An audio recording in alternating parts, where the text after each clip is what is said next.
Howdy folks, and welcome back to another episode of Nerdstalgic with me, your host Luke, the Ginger Bookworm. Today's going to be a good one. Today is going to be an extension from last week. If you were listening last week, and if you haven't, you've got time to catch up now.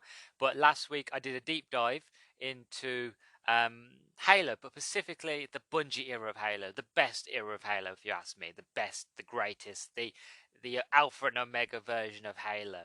You know, the one we all grew up with, the one that we all cherish, and, you know, the decent, the good one. You know, not a bad word to say about him. He's a good kid. He's a good fella. But today, it's not going to be as positive. It's probably not going to... It is, well, to tell a lie, there might be some positives about one game. Halo 4. Sorry, I had a bit of a cough there, sorry. But they will be negative, you know, because this era of Halo, this era of 343, wouldn't say took over Halo. It had promising starts, but really it's gone down the toilet. The toilet a lot, really badly, with loads of corn and bits of tissue and horrible nastiness in your toilet. It's just gone down the drain. It's nasty. Don't even want to talk about it, but I have to because that's the point of this podcast. Sorry, that's a bad mental image I've given you folks there. I'm really sorry. I really apologise for that. But no, in all seriously, coming back to it, if you listened to last week's, you will know that I talked positively about all the Halo games, from like Halo Combat Evolved all the way up to Halo Reach. I spoke about my theories and concepts of what I thought Bungie wanted to do after they completed Halo 3, where they wanted Halo to go, to do separate stories. If you haven't listened to it, but it's a really, really interesting topic. It's about an hour and 16 minutes. It's not a very long one, but it's a deep dive into each game, into the books and that sort of thing. And the whole sort of idea behind it is to... Well, I ain't going to spoil it for you. If you haven't listened to it, go back and try to, see if you can figure out what the idea is about, But if you have watched it, thank you for coming back. Thank you for joining me this week on the 343 era. And yeah, I'm really excited for this one, even though it's going to be quite negative. I'm quite excited because this is the topic, like Halo. I can talk about Halo all day, every day. But this is a topic I feel very passionately about because I want Halo to be better. I want Halo to get better. It's like Halo currently is in hospital, and it's on the stretcher, and it's close to being terminal, and the life support's slowly blipping away, but the rhythm is getting really, really low, and I am worried that at any point in time that the machine's just going to flatline and it's going to go boop, boop, boop, and then Halo's dead, and that's it. And then what? So that worries me, that scares me, but I have faith that it can get better. I really do. So yeah, let's get to it. Let's get into it, shall we? So the way I've structured this episode is kind of the same how I structured last week. Obviously, introduction, get that out of the way, kind of explain it, introduce it to you guys. Then I'm going to go through the list of the Halo games for this era, which is not a lot, to be honest. Then I'm going to talk about my experience with Halo Infinite. That's going to be its own thing. Then what I think should be next for Halo, and a few special mentions, and then we're going to wrap it up nicely. So hopefully you can stay with me. You can, if you listen from last week, you can join in and kind of take the whole sort of experience from Bungie to 343, and then potentially what becomes next. If you haven't listened to next week's, I implore you, go listen to last week's episode about Bungie, then come back here and listen to this one. But if you have listened and you have caught up, then let's get to it, shall we? This should be a fun one.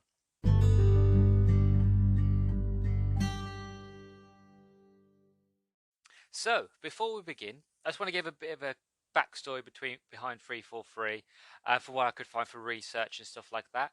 So 343 took over Halo after Halo Reach was released. After Halo Reach was released, and Bungie did the last few updates and a few of the maps, they basically handed the reins over 343, but like, it's yours now. And then, as we all know, Bungie went off and did Destiny, and that's all they do now. So that's Bungie. 343 then takes over, and then 343 is a company set up by Microsoft to not just take the reins of Halo, but kind of take it in a new light, to take it in a new direction for Microsoft. So there was a mix of studio heads and designers from like the likes of Pandemic, the people that made Destroy Humans. There was DICE. I think there was people from Crytek in there as well. There was different designers from different sort of very come on, there's professionals from different big companies that had already had loads of experience with other games that were brought in to pretty much make up 343 to, like I said, go the next mile, do something different. And as I mentioned in my last episode at the end, where I think Bungie wanted to go with Halo, to give you a big catch up, because it has been a week, to give you a catch up, my theory and my idea was that Bungie had ended Master Chief's story, and that Bungie were like, okay, so Master Chief's story's done.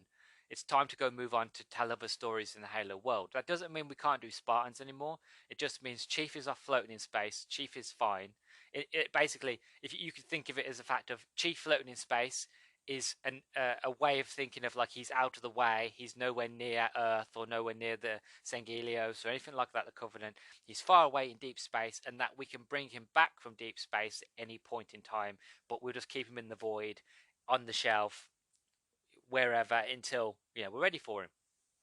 And they did. They went off with Halo ODST, and they went off with Halo Reach, and even the fact of Halo Wars. They went off and they told different stories within the Halo world, and all were perceived quite well, received quite nicely. The fans were happy, especially with Halo Reach. Like I said, I won't go into it at the moment because this is for 343, but when it come to Halo Reach, and it was like the swan song for Bungie, it was very much the case of people were happy to see what happens next in this world of Halo.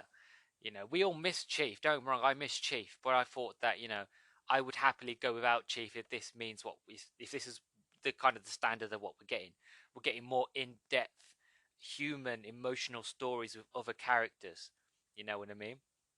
That was my hope and my feeling. So that's what I feel like Bungie were trying to do. I don't know this for a fact, it's just a theory, but it just feels like from reading the books and playing for all the games and going into them, that's just what it feels like. Bungie ended Master Chief's story and they wanted to do other stories. So when 343 comes in at the end of Halo Reach, and then sort of they take the reins, the idea and concept is from Bungie is like, okay, this is how you tell a Halo story. This is how you make a Halo game. This is how you make it feel like Halo. You can go and do whatever you want, but as you can see, you don't have to tell a Master Chief story. You can tell a really hard-hitting, emotional story with other Spartans, noble team, and still be relevant to Halo, and it still feel like Halo. Because even in Halo Reach, they still sort of brought it back to Master Chief, because I say spoilers, it was 2010, so it's a long time ago. But even in sort of Halo Reach, they brought in Cortana at the end, where you got to sort of curry her from one place to another, onto the Pill of Autumn, which then sets up Halo, and then the events of Halo Combat Evolved. But the point is the fact of, even then it was just a small nod of like, oh, Cortana, oh, Master Chief, oh, that's nice. It wasn't completely on the nose, but it was enough for you to go, oh, I remember Chief, yeah. So this is where it started. That's nice, kind of like bridging it, making it, even though it already felt like Halo on its own, but just the fact of it brought it into the mainstay, so it all fluidly in the narrative worked. That's the theory and concept behind it.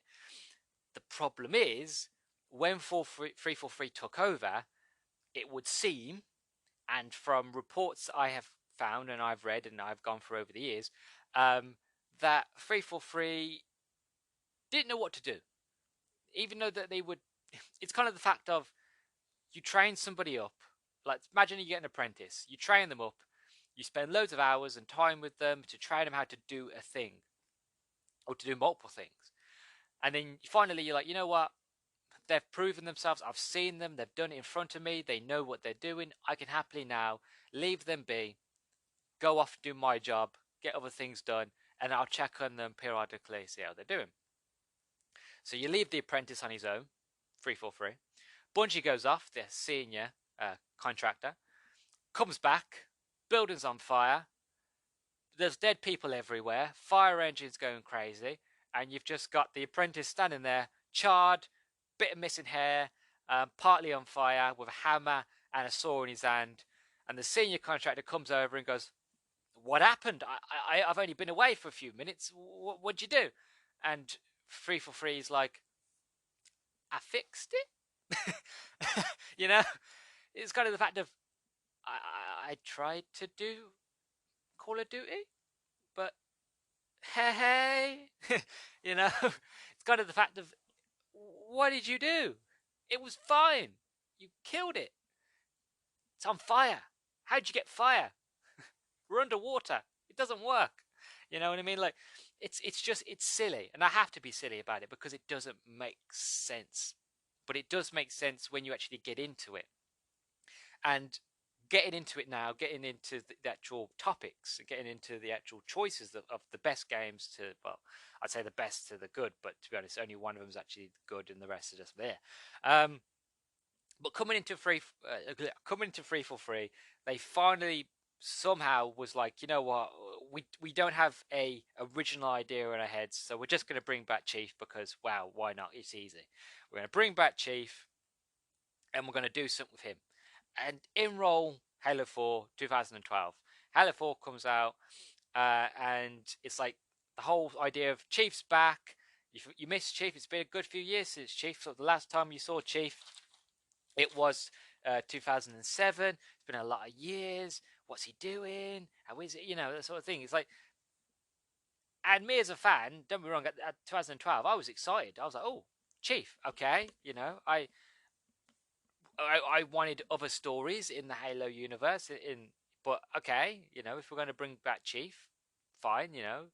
I'm sure they're going to do something clever with it, do something smart with it. And I'll be honest with you, I'll say it right now, Halo 4 is the best of the bunch. It's not the best Halo, by far. But if you were to put Halo 4 on a line, and then you've got Halo 4, Halo Spartan Ops. Yes, I class Spartan Ops as its own game because technically it is, and that's what 343 planned it to be. It just never took off.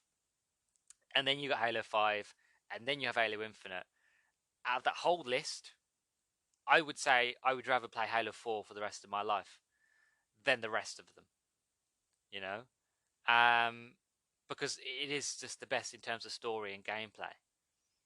Now, for this video, my plan was that I was going to play Halo 4, that I was going to play Halo 5 Guardians, and then play a bit more of sort of Halo Infinite. Sadly, I was busy over the weekend, so I couldn't do it. So I only managed to complete Halo 4. But in all honesty, and this is going to sound this is going to sound bad, but it's true. And anybody listening to this who's a Halo fan will agree with me. I didn't need to play Halo 5. A quick 2-minute catch-up video on YouTube was enough to tell me what Halo 5 was about. I haven't played Halo 5 in a while, but when I watched it, I was like, oh, okay, I remember now. You know, it's not in depth. There's not like I have to play it to really get the story. I can watch a 2-minute catch-up video on YouTube, and I could instantly be like, yeah, I know this. I know what's going on here. I understand this story. I don't need to know the extra stuff, and the main stuff makes sense. Well, it doesn't make sense, but you know, it makes sense enough where I know what's going on. So yeah, that was my process going into this. But specifically, enough set up now. Enough sort of setting the scene, shall we say? Getting into the actual game itself. So the first game on that list, as I mentioned, as I alluded to, my favourite game of this era is Halo 4. Now, I'm conflicted, because after playing it, originally when I played Halo 4, I liked it. I thought it was okay. It wasn't great. It didn't blow me away. It wasn't amazing, but I liked Halo 4. You know, the reason I liked Halo 4 was primarily the graphics were nice, don't get me wrong, but it was primarily the relationship between Chief and Cortana. Because what you need to understand is, up until this point, Master Chief has been on his own apart from Cortana. At every point, majority of the time, it's been him and Cortana. You've had like Captain Keyes, both Captain Keyes actually, both Captain Keyes and Captain Keyes' daughter, the other Keyes, as well as Sergeant Johnson and Halsey. And then you could see 343 Guilty Spark. But majority of the time, it's just been him and Cortana. That's just been it. Now, if you want to be a lore sort of person, you can sort of bring in the fact of, if you read the Halo Fall of Reach book, you will know that Chief had a squad with Fred and Kelly, and there's another one, but I can't remember their name. But he had friends that he grew up with, and they were other sort of Spartan 2s as well. But from the events of Halo Fall of Reach, Kelly got injured, and Chief went off, and they got separated, and then they kind of went off on their own story, their own sort of events with Captain Halsey, and sort of the Chief then goes off and does Halo and X, Y, and Z, and that's the kind of story we know. And then we don't sort of see them again. Well, we don't hear or see from them again until Halo 5, which I'll get onto that. But in terms of the games, in terms of the average gamer, not the hardcore Halo fan, the average gamer, as far as you know, it's just Chief and Cortana. That's it. And that's what this story is about, in my opinion. It's not about the Didact. It's not about the Forerunners. It's all about Chief's relationship with Cortana. It's very heartfelt. It's very emotional. Don't get me wrong, I've played the Halo 4 campaign multiple times now. So that the novelty of that has worn off. It's not as emotional to me now as it was, which is a shame, because it is quite, affectionate. It is quite lovely, but it's still it's a fault in the story, and I'll get onto that in a minute. The reason why it doesn't last the test of time, why I can still play Halo, I can still play Gears of War 3, and I've played that game multiple times, but every time Dom dies, it still kills me, as if I've seen it for the first time. Because that's good writing. That's good narrative. That's good reasons for me to care. Whereas this, I haven't. But I'll get onto that in a minute. The main story between Halo 4 and what's going on is basically Chief's been woken up in cryo. He's found himself near a kind of like a Dyson sphere, basically a safe haven, a shield world, Requiem, and that he crash lands, him or Cortana. Cortana's going through a thing called rampancy, which is basically as an AI gets older, it starts to deteriorate. Basically, the more data and the more information that an AI processes, the more they decay to the point where they just sort of go insane, crazy, and they have to be decommissioned. I think it's about 7 or 8 years that this happens. I'm not really entirely sure. Cortana's special though, because unlike other AIs, she's the only AI to ever be produced from living human tissue, Dr. Halsey's tissue, like her skin, that sort of thing. So she's a special sort of case, but she's still under the effects of rampancy. She's still under the effects of losing her mind and virtually taking so much data, she's self-imploding. And you follow on this story and you learn about the Forerunners, you learn about the Didact. For some unknown reason, the Covenant are there, which you don't really know why the Covenant are there until you play Spartan Ops. Again, bad storytelling. I was a bit confused when I first played it. I was like, why the Covenant here? I realized this as I was playing through it recently, of the game never explains as to why the Covenant are here. The Covenant just happened to be there while your ship's there. Your ship turns up while the Covenant happen to turn up at the same time, and that they sort of land and attack you, and then that sort of gets the fire going. But it's never explained why the Covenant are there. It's not until you play Spartan Ops, which actually came a lot later. It didn't come out when the Halo campaign came out. It came out a lot later. So by that stage, you'd probably played through the Halo 4 campaign and were like, well, that's it, done. I'm just going to play multiplayer. So you probably don't remember the story or care to want to be like, oh, I'll play Spartan Ops. And a lot of people didn't, but I'll get onto that on its own. But as I was playing it, I was like, yeah, this game never explained to me as to why the Covenant are here. They just are. And that made me think of, is that lazy design? Is that the fact of, well, 343 being like, well, we've got to bring them back. Why? Because people know them, and people, know who the Covenant are. But the Covenant's been demolished, disbanded. There's no more Covenant. Yeah, but it's like a rogue sort of group of the Covenant, And you can just hear kind of in the voice the rodents the ideas of like, are you sure about this idea? And somebody at 348 went, yeah, it makes sense. But does it though? Really? Yeah. Okay. And it's fact of okay, I'll pull it in the game, but it doesn't make no sense to me.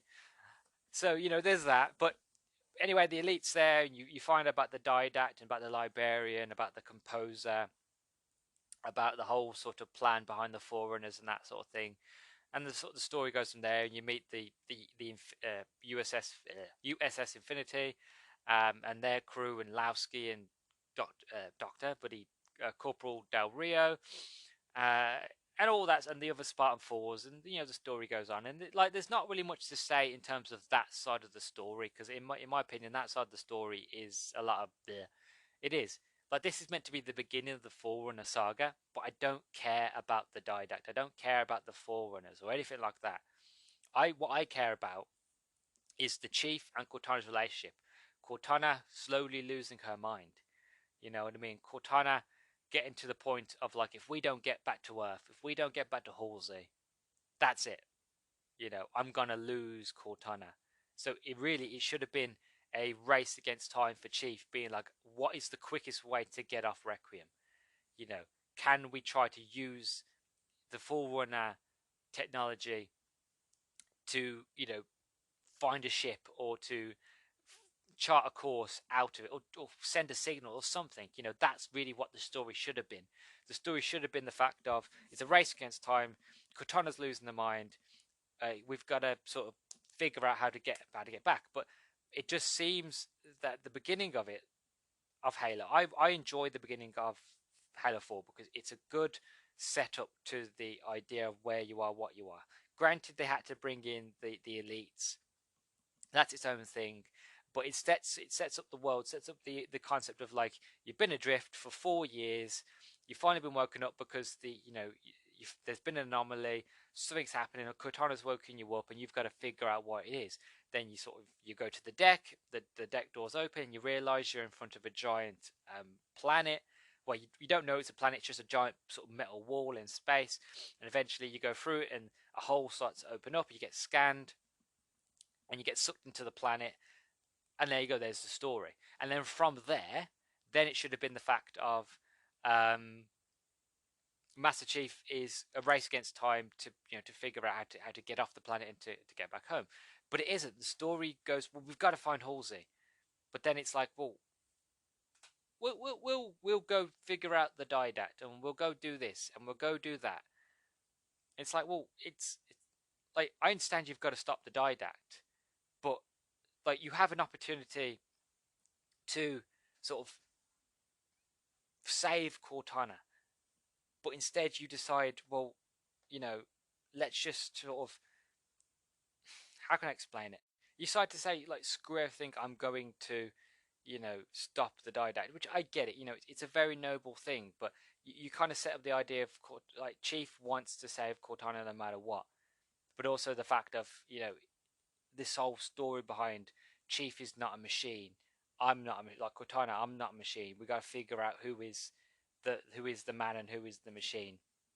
And then it's that kind of play off of us, like, well, I want to save you no matter what, but I've got to stop the didact. Which the didact is one of the worst villains, to be honest, because you don't get any real sort of information on who the didact is, or what the didact is, and why you should care, and why you really should stop him. And one of the things with Halo 4 that I found, and one of the things I think made Halo 4 bearable for me, and actually more fun, when I went into it with this thought, I actually enjoyed Halo 4 a lot more, was the fact of, when you go into Halo 4, if you go into it with the notion that 343 basically were copying Call of Duty, it's a lot more fun. No, I'm not just saying that. That's just a genuine fact. I think Frank O'Connor said it, or one of the leads basically came out and said that we were copying Call of Duty. We didn't know what to do with Halo 4. We just copied what was popular, basically. I'm paraphrasing, but that's basically it. They took what was popular, they took what worked, which was at that time, 2012, was Call of Duty, like, your Black Ops and stuff like Modern Warfare. took that concept and they went in it with Halo. And when you go in with that idea, which I did playing through it again recently, I enjoyed it a lot more because I noticed the Call of Duty-isms. You know what I mean? I noticed the big, huge set pieces, like the Michael Bay set pieces that didn't need to be there. The cutscenes that were like, I would rather play it than actually see that cutscene. You know what I mean? Um, that sort of thing. I could see where the Call of Duty-isms were coming into play. And because I was noticing them, I was like, oh, okay, so this is like a Halo Call of Duty hybrid. Okay, I see what they were doing here. I see why they made certain choices, why the story doesn't make sense. It's not about making sense, it's about being as loud and crazy and bombastic as possible. Kind of like a story where you can shut your brain off and not really focus on it, but still have a good time. And that's basically what the Call of Duty campaigns are. And don't get me wrong, I don't mean to shit on them. I do enjoy the Call of Duty campaigns.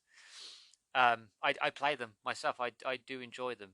But let's be honest with you. When you play a Call of Duty campaign, majority of them are generally to switch your brain off, and to shoot things, and then get from point A to point B, and have a few huge cinematic set pieces, explosions, Michael Bay the shit, and then that's it. Cut, print, straight to production, done. And that's basically what Halo 4 feels like. There's so many cutscenes, so many things that I'd rather do. Like at the end, for example, you fight the Didact, but it's not really a fight. Cortana sort of pins him down, and then you jump up with a quick cutscene, with a quick sort of like a, I don't know what to call it. It's like a quick moment where you crawl, and then you jump up and you plant a grenade on his chest, and it's like, okay, plant the grenade goes off, he falls into oblivion, and that's it. No hand-to-hand combat, no fighting, no being like, I've been upgraded, my evolutionary sort of DNA has been upgraded by the Librarian, means I'm faster, stronger, more evolved than every other human, as well as having my Spartan training and my Spartan serum inside me. My evolution's been evolved, so, technically I should be faster, smarter, sort of, stronger. So I could take the Didact on hand-to-hand combat. Don't see that. Don't get any hand-to-hand combat. Don't get anything like that. It's purely just it's quick time event. Jump in, press LT to plant the grenade. He goes, grenade goes off. He falls down. That's it. And then you plant the bomb, and then you have that really sort of heartfelt moment between Chief and Cortana as they say goodbye, which is nice, but you haven't earned it. And that's what I mean about the whole point of like the narrative. The story doesn't work for me. When I first watched it, I couldn't believe it because I thought, oh god, you can't kill Cortana, you can't get rid of her. But because you haven't given me a reason to care about the Didact, because you haven't given me a reason to care about anything that I've just done, and because I didn't get to fight the Didact, either personally fight him like I did with Guilty Spark, where I got a Spartan laser and I blew the crap out of him, because it was a quick time event, and it wasn't even a good quick time event. It was like plant grenade, he falls off like an old man and falls down, and there, that's it, gone. Because that was anticlimactic, my brain's still thinking of what happened, what's going on, why did that happen like that, Because my brain's still on that sort of idea, that's that place, that you haven't given me a reason to. Now you show me the emotional scene with Cortana, you haven't given me a reason to go, yeah, I beat the bad guy. I might have not understood or who he was or why completely he was doing what he was doing, but I had a badass fight there, so I'm pumped. I'm like, my heart rate's been raised to 10. I am now the highest it can be. I am ready for what comes next. And then once you have the player, once you have the readers, once you've had the viewers heart rate up to 10, right, then you do the emotional scene, then the adrenaline sort of kicks in. You be like, oh no, please no. Kind of like, I don't want to spoil it.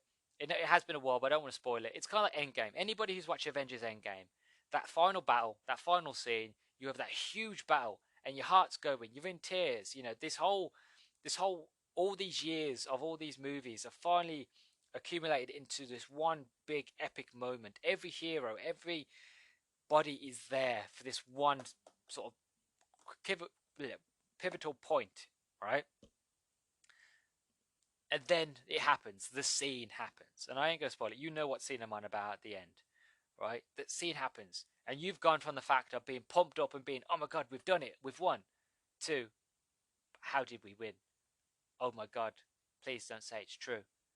And you know what I mean? And that's what makes it more heartfelt. That's what makes it more emotional. That's is good storytelling. It's because you've let's put it into Halo 4's concept. You've woken John up. You said there's a threat. You said you've set up the Forerunner. You set up this whole requiem. Okay, fine. But also then you start to slowly sort of interject the whole idea that Cortana could slowly go into rampancy. Cortana's slowly losing her mind. You know what I mean? You've set that up now. So you've now given me a reason to care. You've given me a reason to hustle my bustle. You know what I mean? To rush, to get the job done. But then you throw the didact in and be like, he's the reason that I can't save Cortana. He's the reason I'm having to stop and do something else. So I'm gonna have to quickly defeat him. But because you haven't set the didact up in his story up well, you've just kind of been the fact it's one scene from another. It's, oh, I was imprisoned. I've now taken control of the knights. Okay. Next scene, the librarian. Oh, I tried to imprison him because he wanted to basically catalog all of humanity into his knights so he could defeat the flood. So I knocked him out and I put him into this prison. And now he's awake, and now you've got to evolve. Next scene, didact again. Oh, you puny fool! You've lost. You've tried to stop me with my the composer and destroying humanity. You've lost. You failed. And then a quick scene, and then he's gone. He's dead. You haven't given me from start to finish. Every time you've shown me the didact, you've never given me a reason to actually care. I saw more of the didact ship, that giant floating orange ball. I saw more of that than the didact. You know what I mean? I saw more of that than I did of the actual villain. And because you haven't set up the villain, because you haven't set up the reason why I can't rush to save Cortana, the reason why I'm having to stop what I'm doing, instead of going with the Infinity back to Earth and getting Cortana help, right? I'm having to deal with the didact, but because you haven't set the didact up, when I finally do defeat him, which is a very crappy way of defeating a villain, then you give me the heart. Then you take me back to the original story you were trying to tell about Cortana losing her mind. But because you haven't set up the villain, you haven't set up the reason for me being directed elsewhere. Now you've brought me back. It's still sad because I have a connection to Cortana because of playing all the other Halo games. But it's still a fact of on multiple playthroughs, on multiple stories and getting into the story, and especially when going in, when you play it a second time, a third time, going into what they were trying to do and trying to tell, what kind of story they were trying to tell. When you go in like that, it's kind of the fact of, I don't feel, I don't feel anything anymore. Like first time, yeah, it hurt. Second time, it might have hurt a little bit less, but hurt. But third, fourth, fifth, eventually it gets to a point where I don't care. Especially when you see what they did with Halo 5, and it's like the fact of, but this was all for nothing. Not just that, they had the opportunity to carry on the didact story, because we don't know if he died or he didn't, because we didn't kill him. You know what I mean? But 343, and I'll get onto this, and I got onto this a little bit in last week's episode, but I'll go into it a little bit more later. But 343 really does rely a lot on their other media. And the issue with them relying on other media is the fact of there's a lot of people who don't read the comics. There's a lot of people who don't read the books. And they decided to end the didact story in a comic book. I've read it. It's not a bad story. It's not a bad comic, I won't lie. You get the Chief, he's on his own, hasn't got Cortana anymore. He's back on Earth, but he gets reunited with his team, with Fred and Kelly. And he basically goes that, we've had sort of hintings that the didact is still alive. And obviously Chief being like, you're the reason why Cortana's dead, goes out on revenge. And it is spoilers, but to be honest, it doesn't really matter. Especially when you find out what they're doing with Halo 5 and so on and so forth. But they basically find the didact, have a bit of a battle, stab him, basically stab him, kill him. He's dead. That's it. It's over. You know what I mean? You took one of your well, not your best villains, but one of your big villains from your new trilogy. You set this new villain up, this new Didac with the composer and the knights and all this. You set this all up. You've given this new enemy in, and you're gonna kill him off in a comic book? Really? You could have made another game. You could have made Halo 5. The whole idea of, we brought the Didac back, but the Didac, is missing an arm, got a big hole in his chest, or something like that. He's part knight, he's kind of fell through the portal, and he found himself somewhere else, and he had a huge sort of hole in his chest. But using Forerunner technology, he's kind of put himself partly back together, and now he's half Forerunner, half knight, or something like that. You know what I mean? Like, they could have done that, and then they could have been like in Halo 5 Guardians. There's rumblings of like an AI that's kind of taking things down and sort of taking over knights and giving the Didac trouble. Then you go into that story and you find out, well, the person and the thing that's giving the Didac all this trouble is Cortana. You know what I mean? And then you kind of go from there, and you kind of get reunited with Cortana. That she's a different being, she's a different thing now. And also you've got the Didac, who's now part Forerunner, part machine, and you have that dynamic. The story, that story, I didn't plan it. That story was basically off the top of my head. I've just made it up in these few seconds to minutes of just rambling. I wrote no notes. That was the first sort of idea I had in my head. And you're telling me I'm not I like to consider myself as a writer. I love creative writing. I write all the time, short stories, long stories. I've been doing it for years. I've read loads of books. I understand storytelling and how it all works, right? All that jazz. You're telling me that somebody who is technically a freelance writer can come up with a better story to Halo 5 Guardians, or to Halo Next, right, than the professionals at a $1 million, probably even $1 billion gaming company? It's hard to believe, but it's true.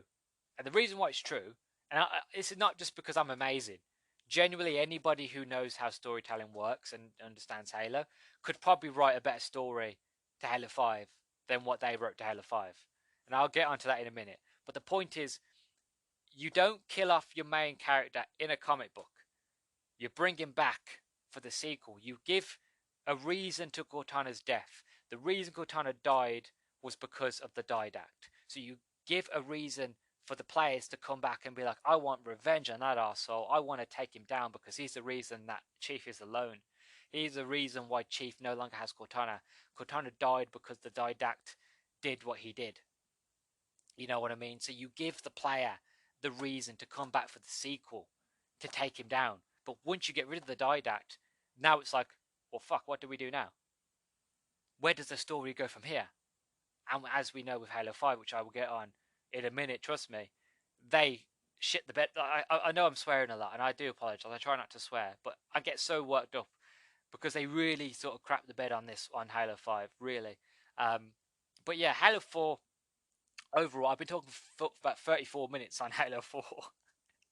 Out of the bunch, out of it all, Halo 4 is the best out of all of them.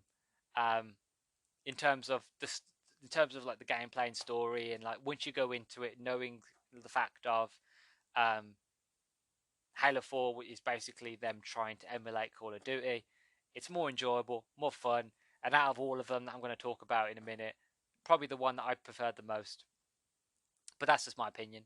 But yeah, I'm going to have to do this in a separate part, I think, because this one's already going on for 34 minutes. It's soon to be 35, so I'm going to do another part for the others. But yeah, Halo 4, the best one, number one.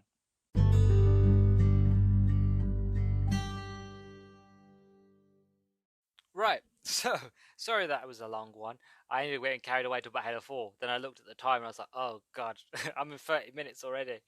I need to move on. Hopefully I didn't ramble too much, but hopefully I made sense. But we'll see, you know.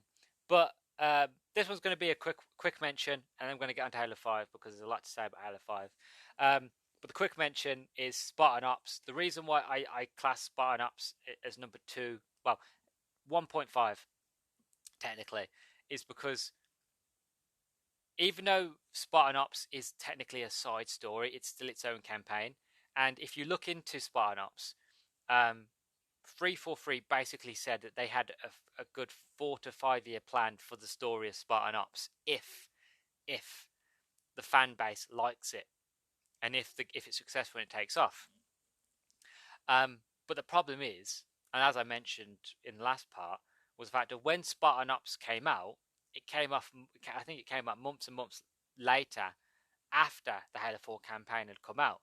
So majority of the people who had played the Halo 4 campaign are either no longer interested in the campaign and are currently playing the multiplayer instead, or they've played the campaign, gone meh, and then they've returned it and they've got their money back and they're now playing something else.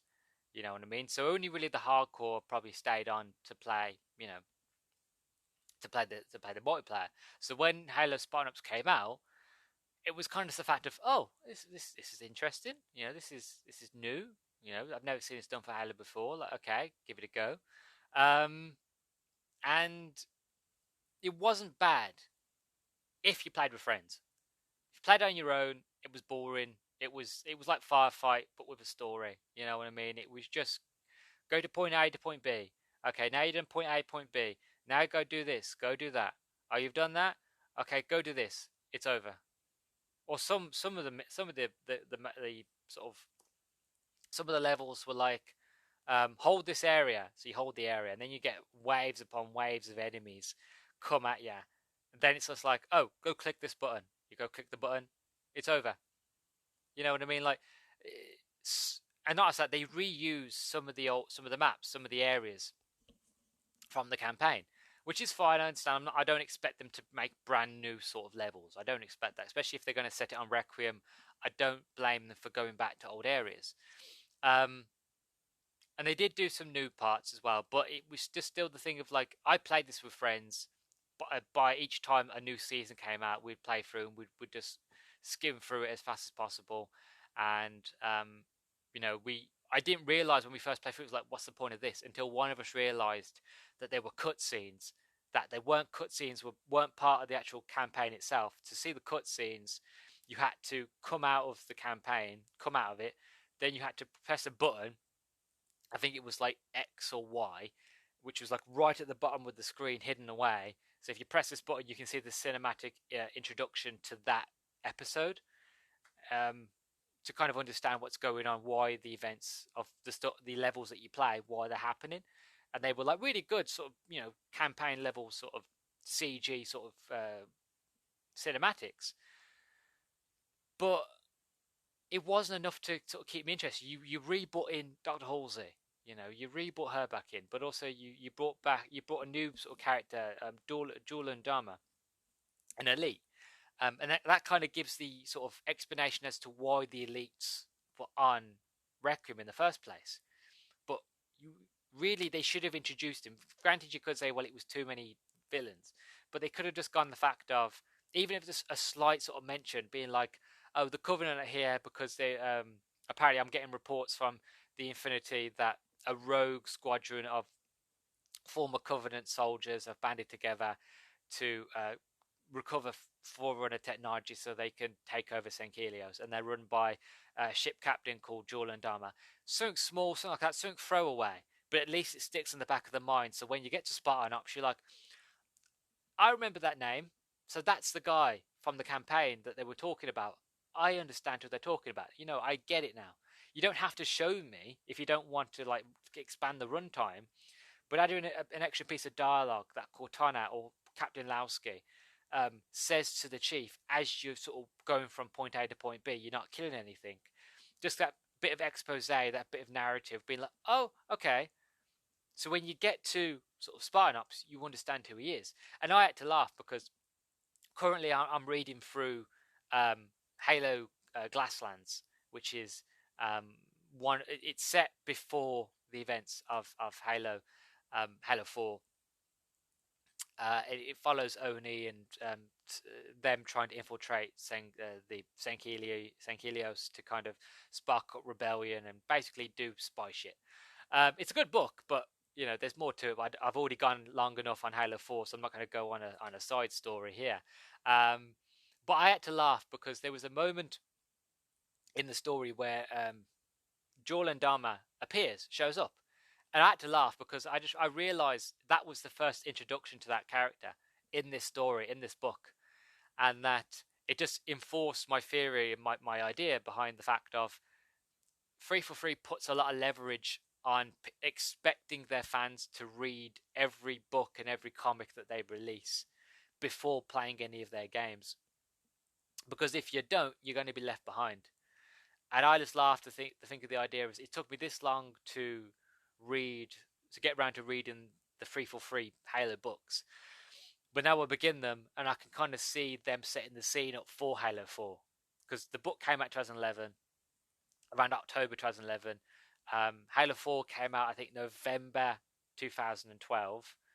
I think another book actually came out before that, the second book in this series. It's a trilogy of books called the Kilo Squad books by Karen Travis. Fantastic video game writer, highly recommend her. But she's sort of telling this story. Obviously, I'm not that far into it, so I don't really know. But I would assume that the next book, because it was released before Halo 4 was released, that will tie in probably more into sort of Halo 4 and the events of that. But I just had to giggle because the introduction of Joel and Dharma, which is the villain of Spartan Ops, first appeared in that book, and then in Halo 5. Well, I'll get on to Halo 5 in a minute, but Spartan Ops was all right with friends. On your own, it was boring. I have recently played a few because if you got the Halo Master Chief Collection on the Xbox, you can play the Spartan Ops missions, and I played a few. Again, I played them on my own, and it is generally just go here, do this. It doesn't feel like Halo. It just feels like a fetch quest in Halo. That's what it feels like. It just feels like I've got a gun, that I'm a Spartan. Not really important. I'm just a Spartan in a team, but I'm not in a team because I'm on my own. So it's sort of the fact of I'm just running from point A to point B, pressing buttons, doing this, doing that, and that's it. It wasn't that interesting, and I would have liked to, because they like I said, they had the plan for 4 to 5 years of this story, and part of me wish it succeeded because I would have been interested to see where they were going with it, and maybe if they continued with it, that Halo 5 would have been better, because then they wouldn't have to shoehorn in the whole sort of Agent Locke taking down Joel and Dharma, and then having that really crappy. Not even a fight scene, just a crappy sort of moment where Joel just gets taken out like a bitch. Really, just gets taken out so pathetically. Even though Spartan Ops and the book set up Joel and Dharma as being a badass Saint-Healy warrior, he just gets taken down like he's nothing. Just because Agent Locke is meant to be the next level badass. I'm like, no, go away, stop it. You have to laugh, you have to giggle. But Spartan Ops, it's 1.5. I would rather play Spartan Ops than play Spartan 5. Halo 5 Guardians. It's as simple as that. Even though I don't want to play it on my own, and I have no friends currently to play it with, I'd still rather play it than play Halo 5. Simple as that. As for Halo 5, we're finally there. Halo 5 Guardians came out in 2015. Finally, with this game, Halo 4, like I said, Halo 4 wasn't bad. It wasn't terrible.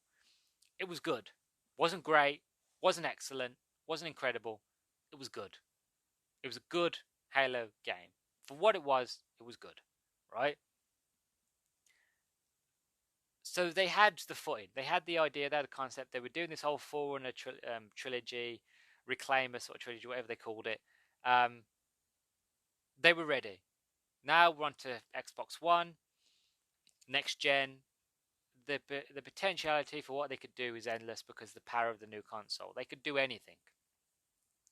So they decided, for some unknown reason, to change it completely and make it a team shooter. You're no longer on your own. You've now got a squad with you. but the squad AI is terrible. It's brain-numbingly dumb if you play on easy or normal, and if you play on heroic and legendary, it's no help at all. They will deliberately run out and get shot, and if you're down, they won't pick you up. I tested it a while ago because a friend of mine told me how bad it was if you played on heroic and legendary. So I took it for a spin, and I went down. He's like, again, it's heroic, a few shots you're down, and my I was easy to get to, but the AI couldn't figure out as to where I was. It kept jumping up. I was on the ledge, so it'd jump up on the ledge and it'd come towards me, but then it would just keep shooting because all I could imagine is that when you program an animation and when you program an AI to do something, it's usually go here if the state of said thing is, say, down. For example, on their knees, they're in this. They're all. I don't. However, they decided to code it. The idea of like, if said character or thing is in kneel position, resume like start revive or something like that. It's been a long time since I've done coding. I've never really been good with coding. I haven't done it since university. That was a really bad reiteration of what coding's like. There's different ways of doing it, and yeah, I killed it. I really shouldn't have just brought it up. I should have explained it easier, but I can't go back now. But all I can think is that what stopped the AI from reviving me was because it was getting shot, and because it was like, okay, I'm getting shot, but I'm also meant to revive, and I can't revive while I'm getting shot, so I'm just going to stand there and kill all the things, and hopefully I kill them all before they kill me, so I can revive you. The AI was really, really dumb.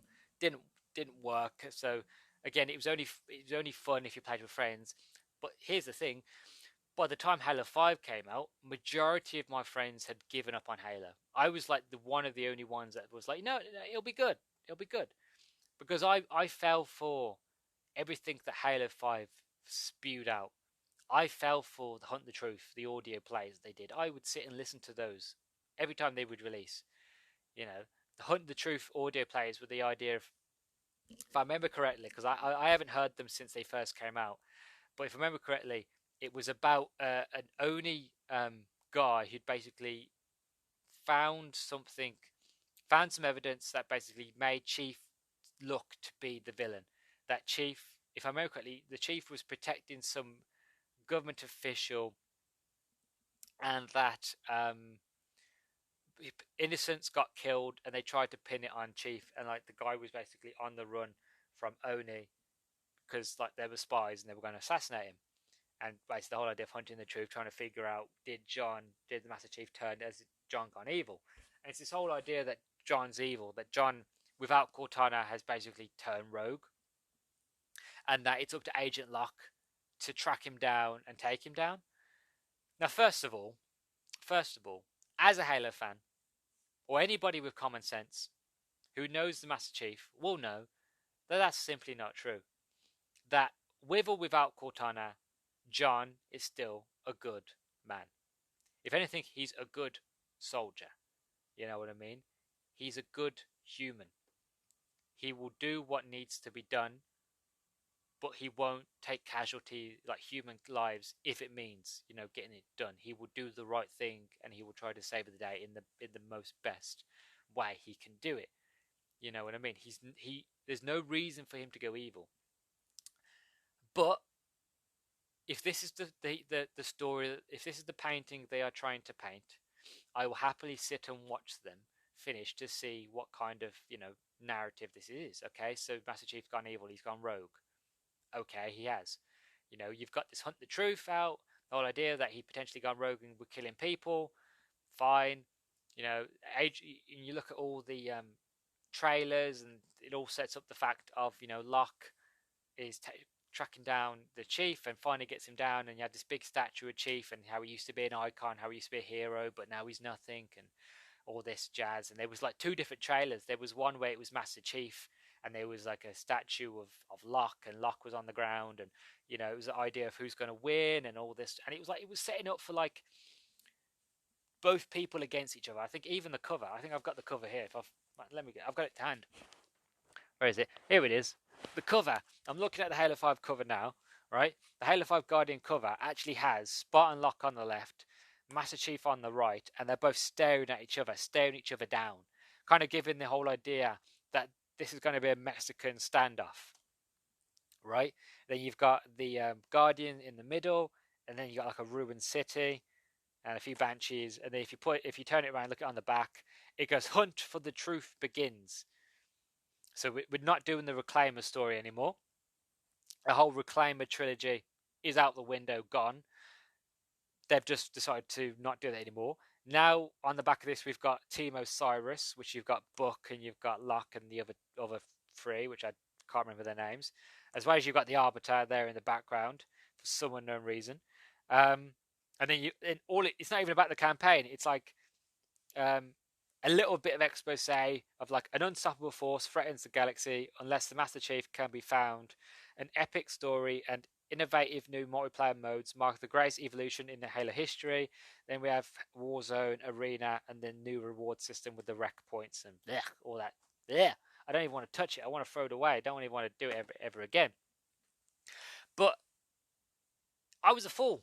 I fell for it all. I fell for every scrap of paper and everything they threw at me. I read it all, and I was like, oh, lovely, lovely, lovely. I even tried to get into the books, and I slowly started reading through the Bungie books, and eventually, hopefully, get into the 343 books. Never did in time, but I thought, no, it's fine.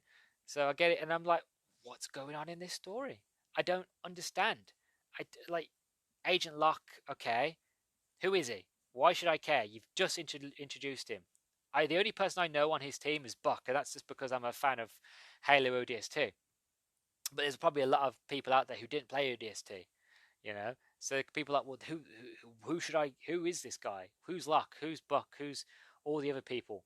Why should I care about them? And it turns out that, Buck was introduced to this team by a book. Halo First Blood, I think it was called. And then you get all these other people like, why should I care about them? Why should I care about Locke? You haven't given me any reason to care about them. And that's that. You're sending him against one of my favourite characters, Chief. You want me to care about this guy when he's hunting down and trying to take down one of my favourite characters. Straight away, you failed. But if you could do a good story, you could tell a good narrative, you could probably win me over. But no, you don't win me over. Instead, what you give me, you promise me a Halo game with Master Chief. But actually, I don't know this off the top of my head, but I am sure you play as Locke more than you play as Chief in this. You play as Chief a little bit, but you mostly play as Locke. What they could have done, really, with this, if they wanted to tell Locke's story, if they were smart, they should have done what you did with Halo 3 ODST, what they did with Halo Reach. Did a spin-off story, did a side story, a prequel story, to set up Locke, to set up this team, to give you a reason to care about them. Then you do Halo 5 Guardians. So when the player comes in, I already know who these characters are. You don't have to spend time explaining to me who these characters are and why I should give a shit about them. You've already done that, and it's in their own game. So now you brought these characters in, you've brought Chief back. I'm now playing as Chief through the whole game because it's Halo. I should be playing through Chief because it's the main Halo game. I should be playing as Chief through this, and I'm following Chief with his team, trying to figure out going through how do I carry on life without Cortana? How do I keep going? That sort of idea, and then sort of go from there, and then have this team try and hunt him down, and then hunt down Cortana, or even just take the quick story idea when I was talking about Halo 4 about the Didact comes back. And he's half man, half machine. Bring back Cortana, and have them fight against each other, but also trying to help Cortana, but also find that Cortana's, again, she's become a tyrant. So you kind of have to stop her as well. You've got to stop the Didact, and as well you've got Agent Locke. Originally, we're trying to take you down, and they realise, well, actually, we shouldn't take you down. We should work together. You know what I mean? You work up the narrative. You build the foundations to your world, to your story. You don't just throw everything out the window and hopefully it sticks. Because many times, many games, TV shows, movies, books have done that. And those have failed. You don't remember those stories. You remember them because they were silly and funny, but not because they were good. You know what I mean? And it's things like that with Halo 5. It just feels like they just threw everything at the wall. You know what I mean? None of it works. None of it interests me. I played the multiplayer for a bit, and originally I was like, I just can't be asked for this. The rec packs were boring. I had no I'd stopped playing the multiplayer and just started playing the Warzone part of it. But even the Warzone got boring after a while because it just all it meant was I had to wait. I was using my best weapons, my best cards, but the problem is once I've used that card, I've then lost it. But I only want to use it against the high value targets. But the problem is everybody's after the high value targets. So if I don't get there with the best rocket launcher or the best mythic or legendary sniper rifle, some other player will. Then I've just wasted a card that I have to now pay money or grind more rec packs to get. You know what I mean? And the whole game is just flawed. Narratively, it's flawed. And not just that, from playing a little bit of Halo Infinite, I've realised they don't even carry on the story. They haven't even carried on the whole narrative behind that. You know, there's no carry on. And this is what it feels like with 343. It just feels like, oh, that didn't work. Oh, don't worry, we'll get rid of it. They didn't even carry on the Reclaimer trilogy. They had this whole idea we're going to have this trilogy of games following on with the Forerunners and the Reclaimers, starting with Halo 4 and onwards. They don't even carry that on. It's like Halo 5 is a brand new Halo game completely. We've moved on. It's like every game they've done is like a soft reboot. Halo 4 soft reboot. You know, still kept the lore, kept what happened before, but Chief's got new armor and everything looks different and shiny, bright and new. And we're going to start a soft reboot again. And then Halo 5 comes in, soft reboot. We're going to keep what happened before about Cortana being missing and all that, but we're just going to wash over the Didact and all that stuff. Don't worry about it. Forget about it and all that evolution and the Librarian and blah blah blah blah. That stuff's not important. All you gotta know is Cortana's not here, and that's it. Go for it. And Halo Infinite, I've only played the first hour of Halo Infinite, but even that feels like the fact of the soft reboot. Of like, don't worry about what happened before. Don't worry about Locke and Halo 5 and Halo 4. Don't worry about that. It's a new story. You know, we're following the Banished, but I haven't played Halo Wars 2. Don't worry about it. Don't worry about it. The Banished are fine. Brutes. You like Brutes? Yeah. Halo 3, remember? Remember Halo 3? You remember? You like Halo 3, don't you? Yeah. You like Halo 1? Halo 1, yeah. I like Halo 1. You like Halo 1? It's Halo 1, but better graphics. Yeah. You know what I mean? It's like it just feels lazy. Every Halo game just feels lazy. And I just feel so deflated. I feel so tired of jumping through these hoops, hoping and praying that they're going to get better, that they're going to know what they're doing. And you would think now, with their successes and with their failures, that they would know what to do with Halo. They would know where to go with Halo. But it feels like they don't, and it's just so depressing. And that's why Halo 5 is at the bottom of the list. Well, not the bottom, it's second to bottom. But technically for this part, it is the bottom of the list because I will talk about Halo Infinite on its own in a minute. But yeah, Halo 5 is just depressing. Halo in general at the moment is just depressing. It really upsets me. It's a shame. It really is. But 343, they just don't know what they're doing. But anyway, yeah, that's Halo 5, 2015. Yeah, not much to say about it really. Even though I spent 24 minutes talking about it, there's not much to say. Generally, I could have just went crap, weird fight scene that makes no sense because Master Chief's a Spartan 2, Locke is a Spartan 4 or 5, but that doesn't mean shit because, like I mentioned before, Master Chief, isn't just stronger because he's a Spartan 2, but generally he's just faster and stronger in every way because the grueling training that they went through and all the experiments that they went under. He's just genuinely a lot stronger than Locke. There's no way that Locke could have landed a hit on him, let alone break his visor or any of that really crappy fight scene. I can't watch that fight scene without cringing, being like, no, that's not how that would have happened.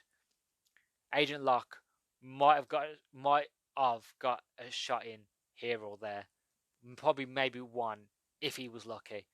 But let's be honest with ourselves. If Chief wanted to lay him on his ass, he would have. He was literally, but how they did it a lot like, Chief. They played like Chief was an old man, where he was slow, where he was weak, and Locke's the new up and coming fast young blood. And I'm like, no, yes, Chief is old. Granted, he is, but he's still a Spartan too. He's mentally old, yes. But his body isn't. His body's still like a 20-year-old. You know what I mean? He's still a young blood technically, especially now he's been evolved and he's had his evolution accelerated. Potentially, he could be a lot faster, stronger, smarter than any other human alive now, because his evolution's been accelerated. You know what I mean?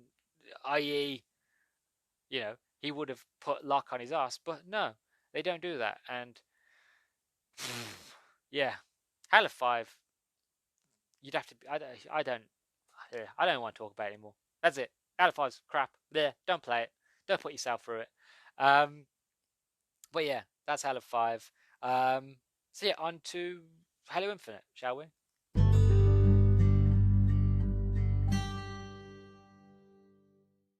Okay, so Halo Infinite. What did I think about it? Honestly, I'm going to be completely, open and clear with everybody now. I haven't finished it, and I don't plan on finishing it anytime soon. I was looking forward to Halo Infinite. I remember when they first announced it, I was excited because they were like, we're going to take time off, we're going to build a brand new engine.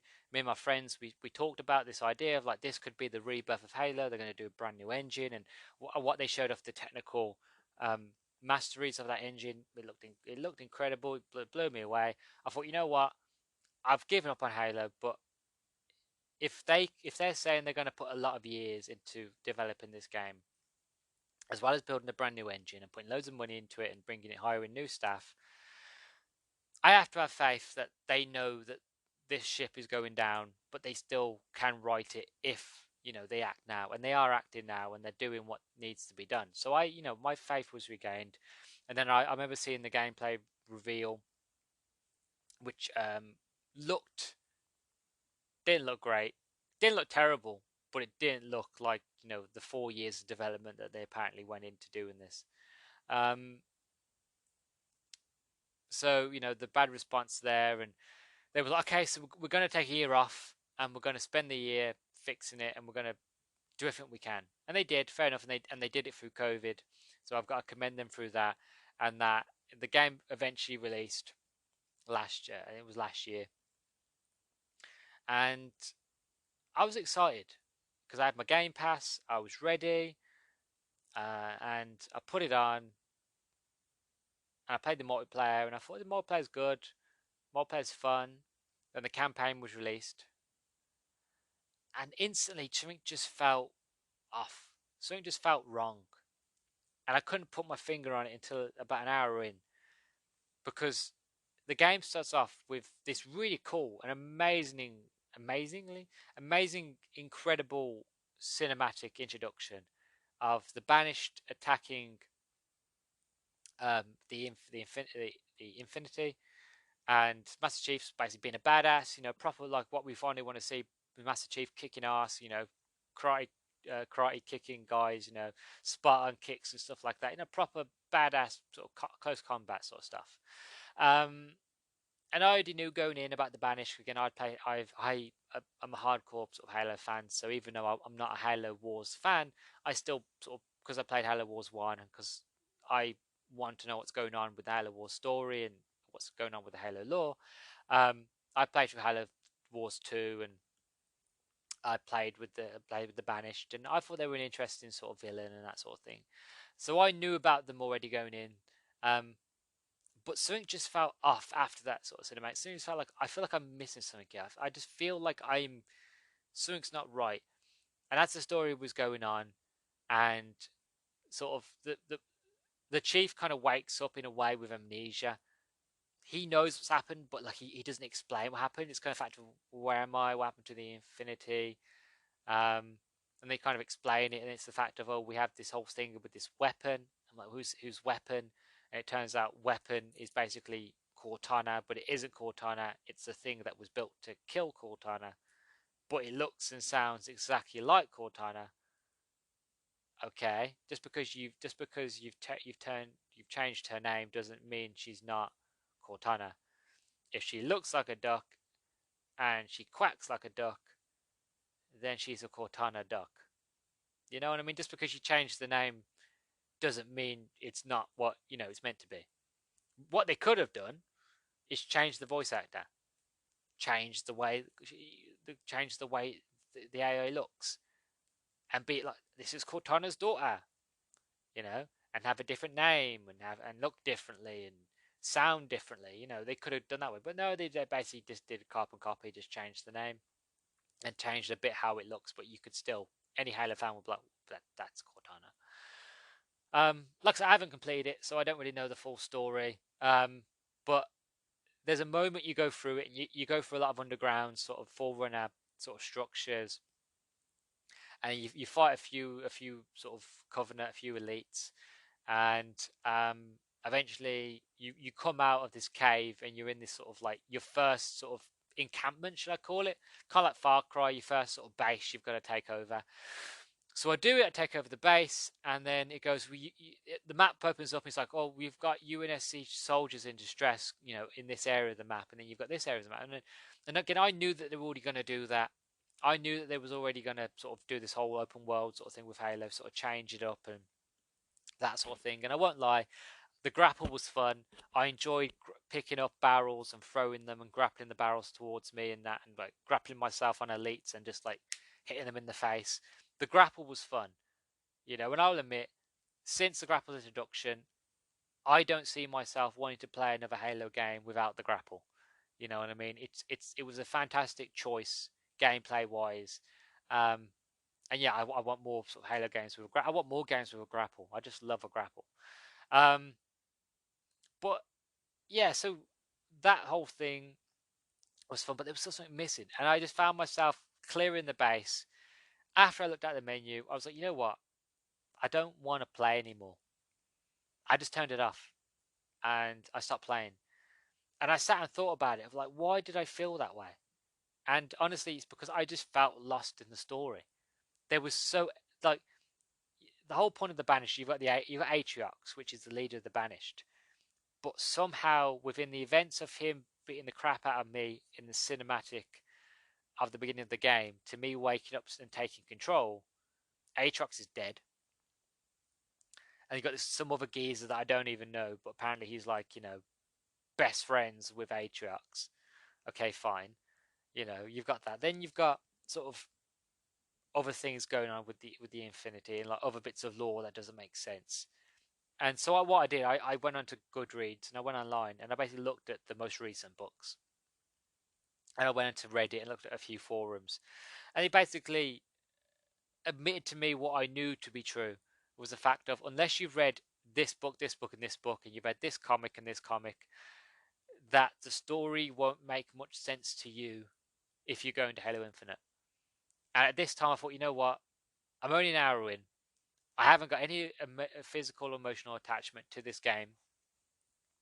I could easily come back at a later date, start again, start a new game, start fresh, and come back after I read all the books and all the comics and all the things I have to read. So yeah, that was basically what I decided, and that's what I'm doing. That's why I haven't completed Halo Infinite yet. It's because I had to stop playing because the thing is with Halo Infinite, and 343 said this themselves, is that they are wanting to go real lore heavy with this game. This is the game that they're going to go major into the lore. And I thought, well, that's okay, that's cool. I've been playing Halo all my life. I know the lore. I've read some of the books, read some of the comics. I should be okay. And I went into it, and I wasn't okay. I didn't know what was going on. And don't get me wrong, the story would more than likely, there's a potentiality that all will be explained in the story. But because I felt so lost at the beginning, I didn't want to take that chance. I didn't want to do another Halo 5 where I get into it and be like, well, it might explain to me. It might explain to me. And then get to the point where I complete the game and still be like, I don't know what happened. I don't know what was going on. I would rather not take that chance again, and I'd rather not play the game, and I'd rather just wait. And it's a shame because this is the first Halo game where I haven't completed day one. I haven't sat down and grinded through it and just completed it within a day or two.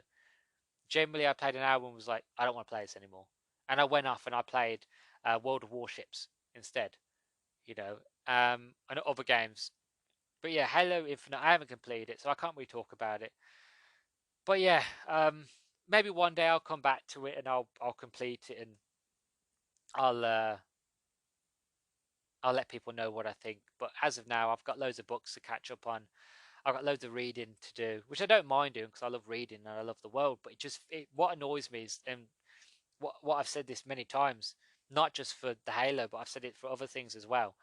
If you're going to do media, external media for your project, whether it be a movie or TV show, that external media should expand the world, but shouldn't be reliant or needed by the player or watcher or listener to really understand the main story. You should be able to play the main story without all the other stuff and still get a good fulfilling story, a good fulfilling, like, yeah, I've experienced the story, I don't need any more. That's what you should feel, right?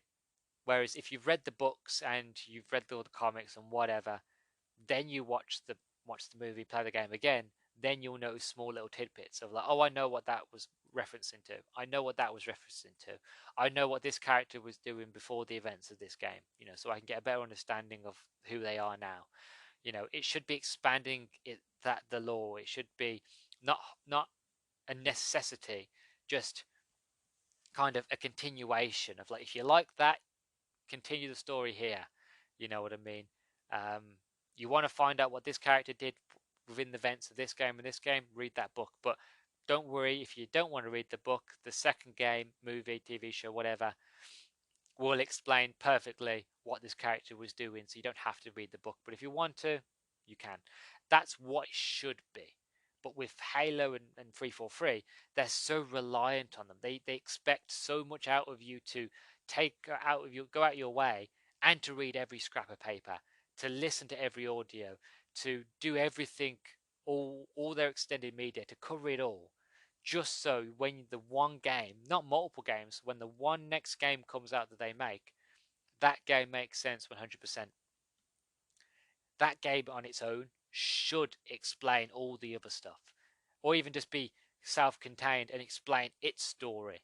But if you want to what happens during the events of this story, or before the events of this story, or what happens after, read X book, read X comic, listen to said audiobook, listen to said audio play. You know what I mean? Go off and explore in your own time. You shouldn't feel forced to go off and have to read all these things just to enjoy the game. You should just be able to enjoy it, then want to be able to go off and elsewhere. And that's my grievances, and that's my pain with 343 at the moment, and this is why I feel, and this is moving on to my next point that I'm going to get onto, is the fact of why I feel that 343 should give up Halo. At this point forwards, I think they have gotten to a point now where they've proven they don't know what to do with Halo. They're a creative bunch, but they don't know what to do with Halo. They've even said themselves that they feel constrained by the Halo fans because they want to make Halo something it's not. But because of the fans, they're blaming us, the fans, because us fans love all what made Halo Halo, because we love the lore, because we love the world and the characters, they're blaming us for the reason why they can't innovate and do new things. Well, no, you can innovate and do new things, but you have to stick. The problem is, if you are going to sit there and go, we are going to follow the law and we're going to do everything, we're going to make sure our games are so law accurate. If you're going to put yourself at such a high standard, us, the fans, are going to judge you on that high standard. And if you can't match the high standard, that's not our fault. That's the standard you put yourself at. Not us, you. Don't push the blame onto me because your story didn't follow the law as you said it would do. I'm just telling you why you were wrong in terms of law because this is the standard you put yourself at. Now, if 343 never put themselves at that standard, then you could all say that I'm sitting here moaning for no reason. That it's creative differences and all that jazz, right? That's fair enough to say. But they put themselves on this pedestal. They're the ones that want to die on this hill. So don't blame the fans for the reason why you can't do what you want to do. You know what I mean? You put yourself to standard. It's your own fault. And this is what I feel that 343 needs to basically give up the rights to Halo and give it to somebody else. Because I do believe that 343 are a creative bunch. That they are a good bunch. They are a good bunch of developers. And that if Microsoft said to them, was like, okay, we're going to take the Halo license off you and we're going to give it to, say, Raven Software, right? And Raven will go off and make the new Halo. You guys are now free to do whatever you want. Any game genre. You can make a racing game, a twin stick shooter, an RPG, whatever you want to make, go for it. We'll give you the back and the funding. Go for it. I do believe that 343 probably would make something quite special. That they would come up with something quite incredible because haven't got the constraints of Halo. I feel that they could do with something really beautiful, and then that gives them Microsoft to then give Halo to somebody else, to someone new, to someone fresh, to a team that either loves Halo or to a team that could do something new with it. Either reboot the series, which I wouldn't want them to do, but if they can do it in a good way, okay. Or they could do more stories in the Halo universe. There are loads of stories you can tell in the Halo universe, but 343 keeps coming back to Master Chief. They just can't get over Master Chief. They can't move on from Master Chief, and it's sad. It really, really is. It does upset me because I love Master Chief, but at this point you're just dragging him along now. You're just using him because he is the most popular, but it's Bungie proved that you can make a successful Halo game without Master Chief. Yes, Halo ODST wasn't that well received, but it sold well. Halo Reach had nothing to do with Master Chief and sold really well and did really good. Really, really, really, really good. And it was loved by critics and it was loved by fans and it was just praised, and that had nothing to do with Chief. So it can be done.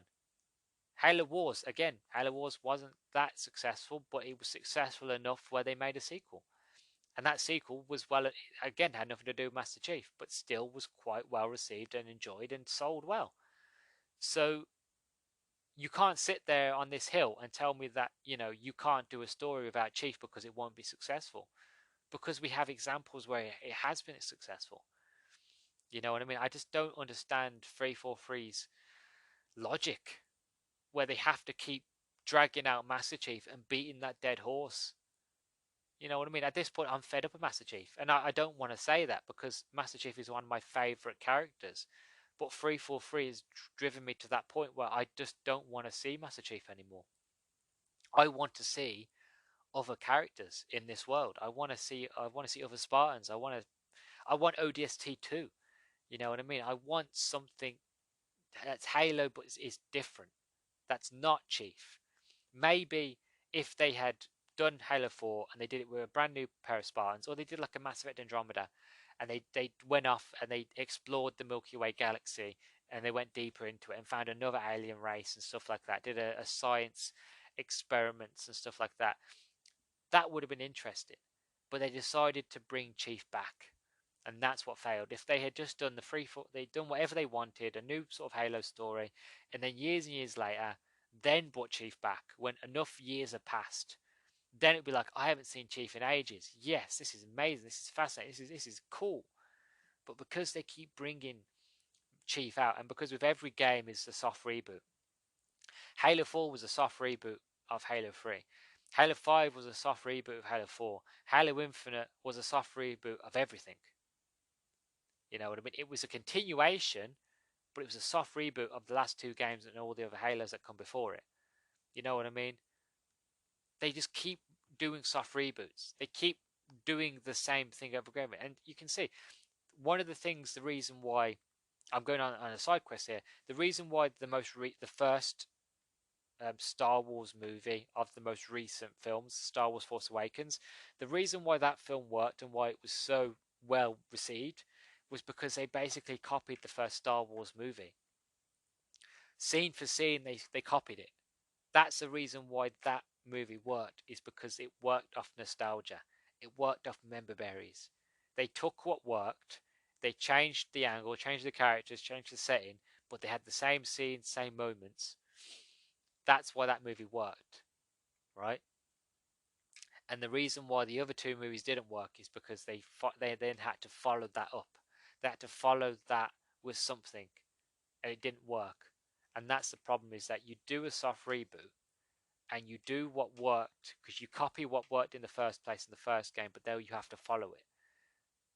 But unless you're going to copy Halo 2 and Halo 3, which fans will notice, which they did with Star Wars, which we have with Halo, that it hasn't worked.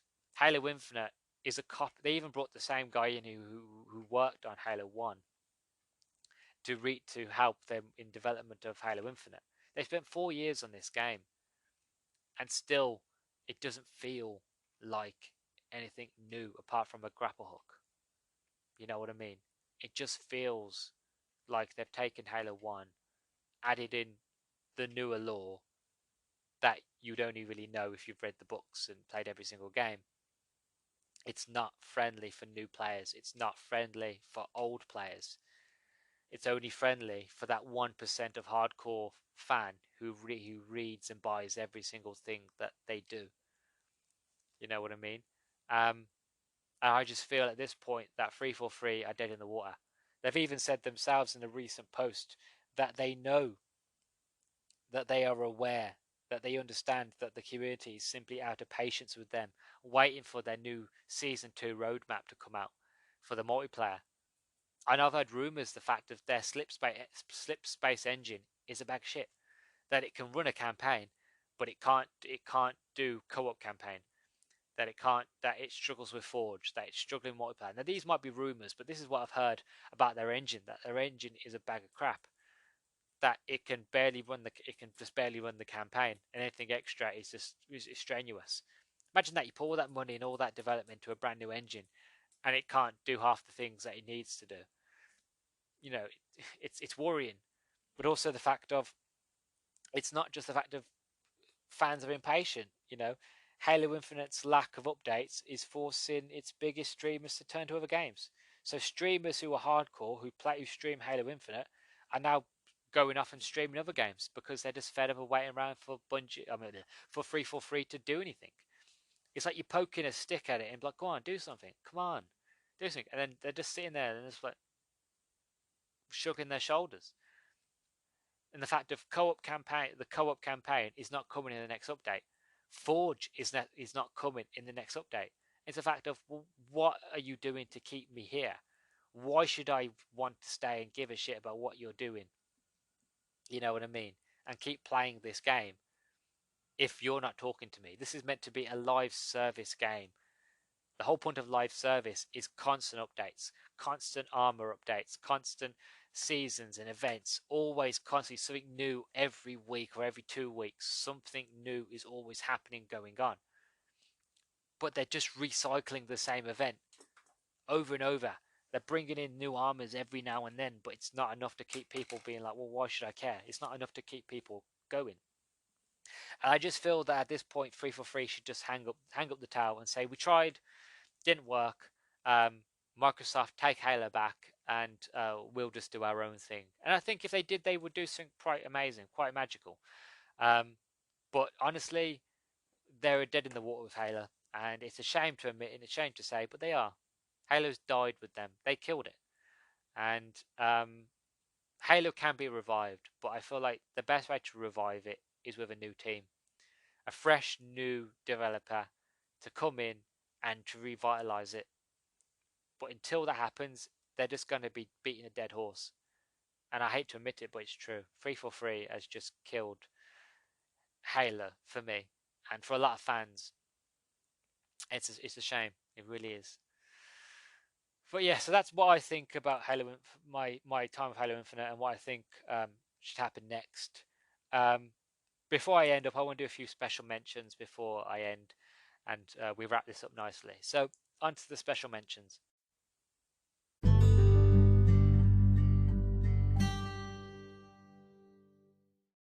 And just before we end, a few sort of special mentions.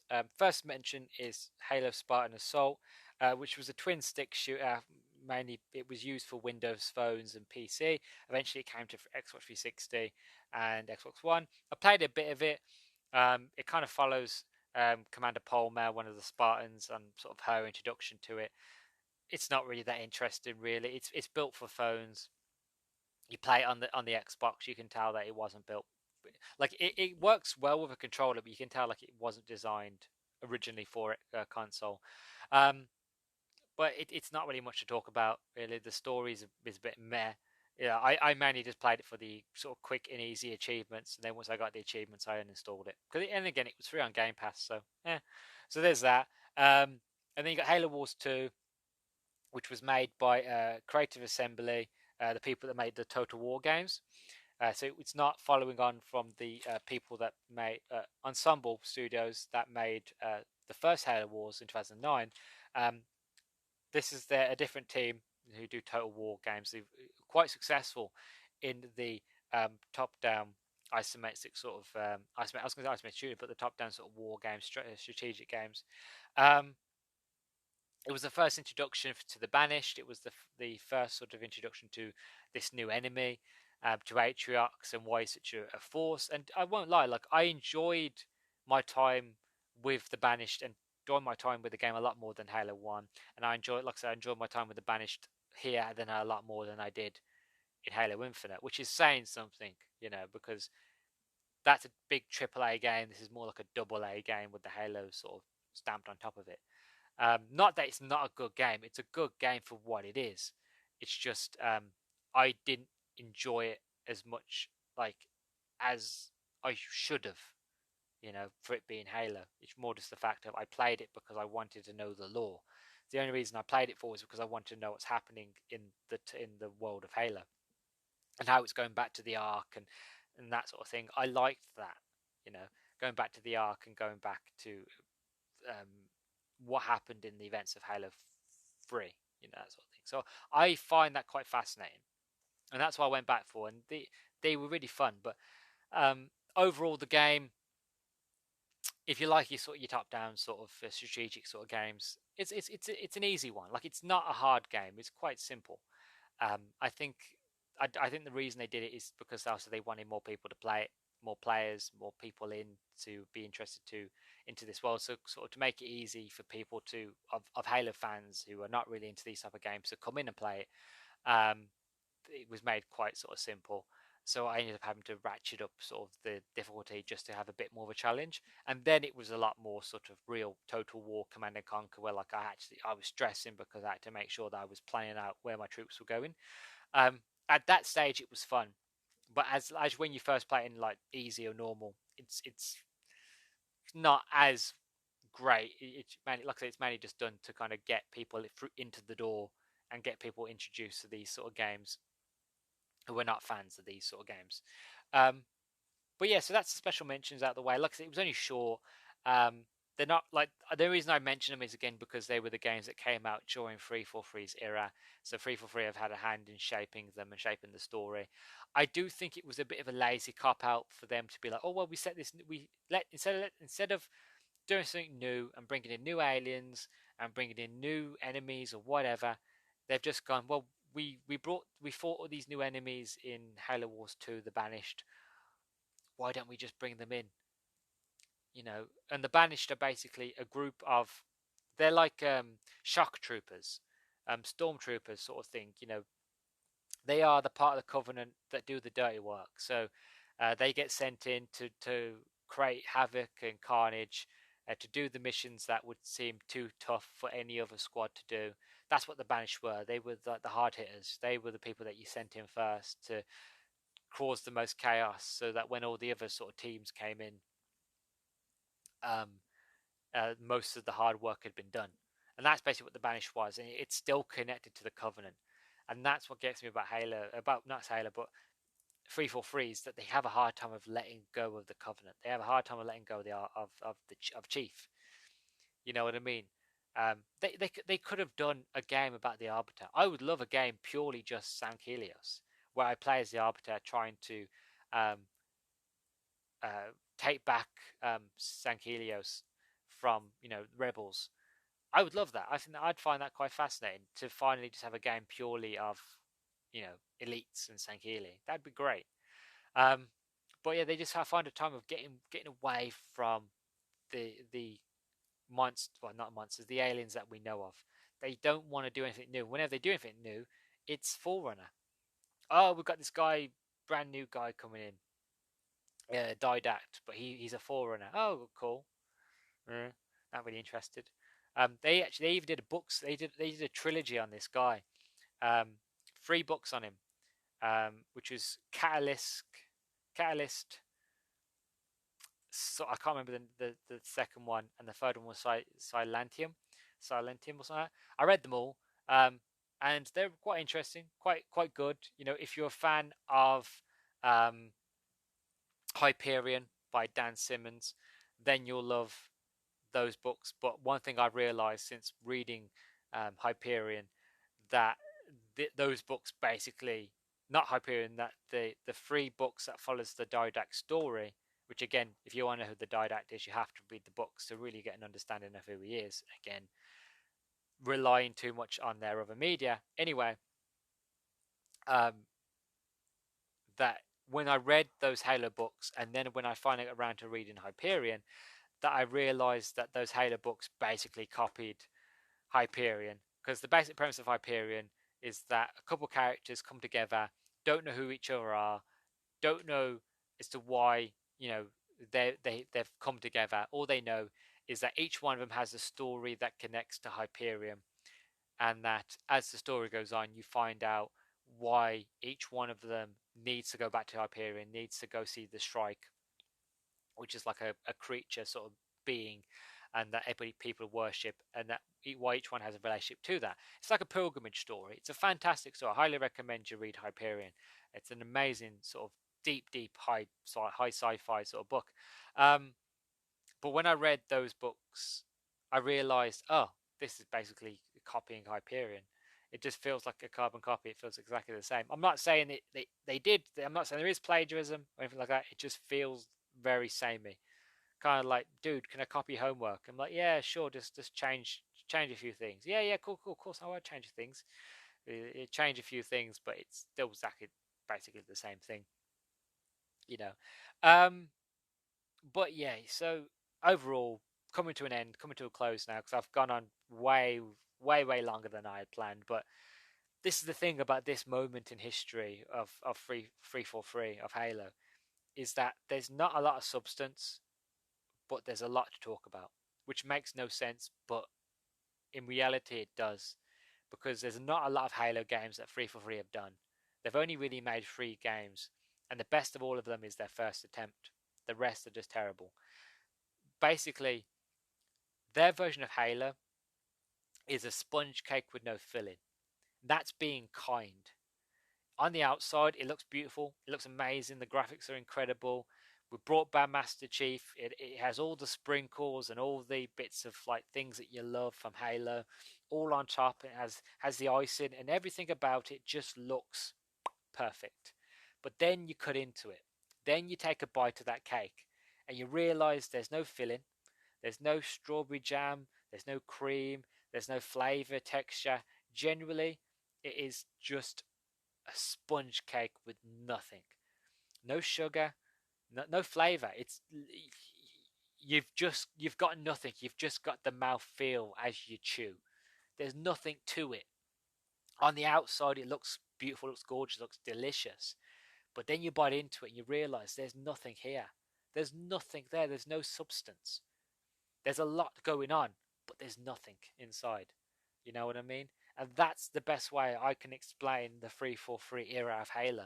It's a sponge cake with no flavor. There's nothing there, and it's a crying shame, and it kills me to admit it because, like I said, I'm a very passionate Halo fan. I love Halo so much, but what 343 has done to it, I just I don't know. It's hard to forgive them. You know what I mean? Like I haven't completed Halo Infinite, so for all I know, the day I get around to playing Halo Infinite, it could blow me away and be like, you know what, I was wrong. But as it stands now, and following on with my feelings of playing only an hour of Halo Infinite and realizing that I need to go away, stop playing this game, and to read every single book and comic, and then I can come back and at least get some bit of enjoyment out of it in terms of story. You know, coming off that idea, coming off that ideology and that concept, that feeling I had inside is a red flag of things are going downhill from this point on. You know what I mean? And it's upsetting. But I feel that if Microsoft were to say 343, you've had a good run, you tried your best, time to let go, take the license off them, give it to somebody else, and that's a whole different conversation. Who should get Halo if 343 was to be taken away from them, which I won't get into.